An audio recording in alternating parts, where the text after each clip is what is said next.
Ei pessoal do sétimo ano, tudo bem com vocês? Saudades, eu espero que todos estejam se cuidando, se prevenindo, para que em breve possamos nos encontrar. Na nossa aula de hoje, nós vamos fazer a correção dessas duas atividades. Então, peguem o material de vocês e vamos lá. Número 1. Observe a imagem e depois responda. Que instrumento de trabalho está sendo utilizado pelo camponês em primeiro plano?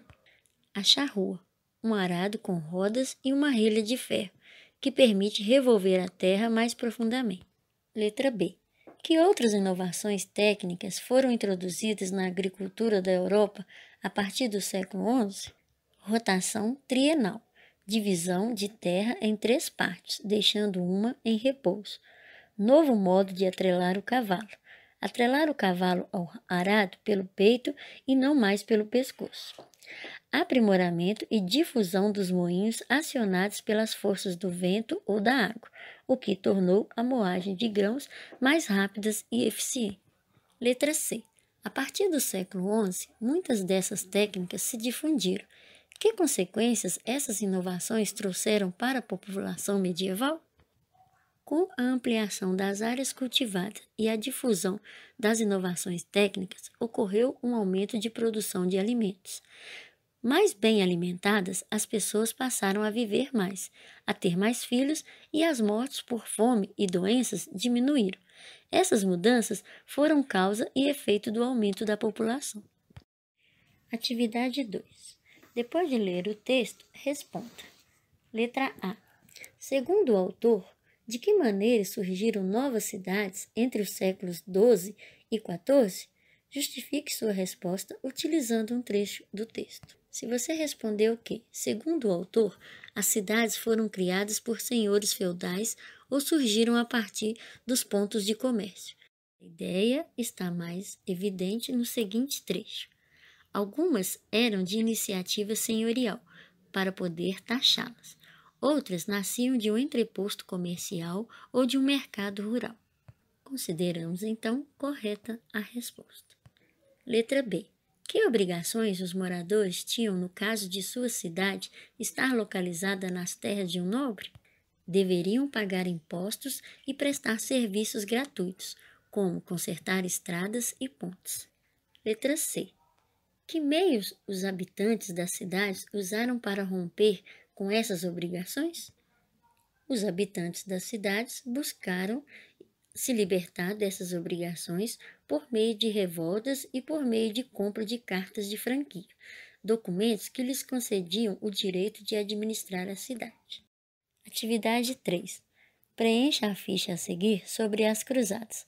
Como começaram, o que eram, por que receberam este nome, quem participou das cruzadas. Vamos conferir. Como começaram? Em 1071, os turcos da religião muçulmana conquistaram Jerusalém e proibiram os cristãos de visitar o túmulo de Jesus. Reagindo a isso, em 1095, o Papa Urbano II convocou os cristãos para uma guerra contra os infiéis, a fim de reconquistar a Terra Santa. O que era? As cruzadas eram expedições militares que partiram da Europa entre o século XI e século XIII, a fim de combater os muçulmanos do Oriente. E receberam este nome porque os participantes das cruzadas consideravam-se marcados pelo sinal da cruz e, por isso, bordavam uma cruz na roupa. Quem participou das cruzadas foram as pessoas de várias origens e condições sociais, os nobres, camponeses, comerciantes, mendigos, crianças, idosos, entre outros.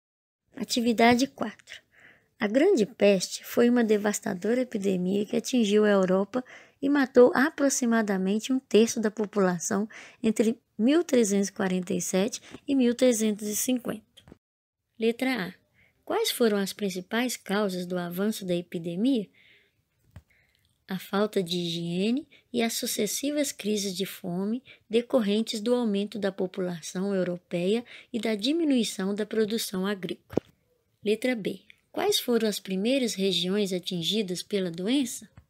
Trazida por navios vindos do Oriente, a peste atacou primeiramente as cidades portuárias locais onde as condições de higiene eram péssimas.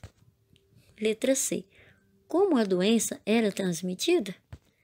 A peste era transmitida por pulgas que picavam os ratos e depois os seres humanos. Então, pessoal, espero que tenham corrigido todas as questões e qualquer dúvida, aguardo vocês pelo e-mail ou pelo WhatsApp.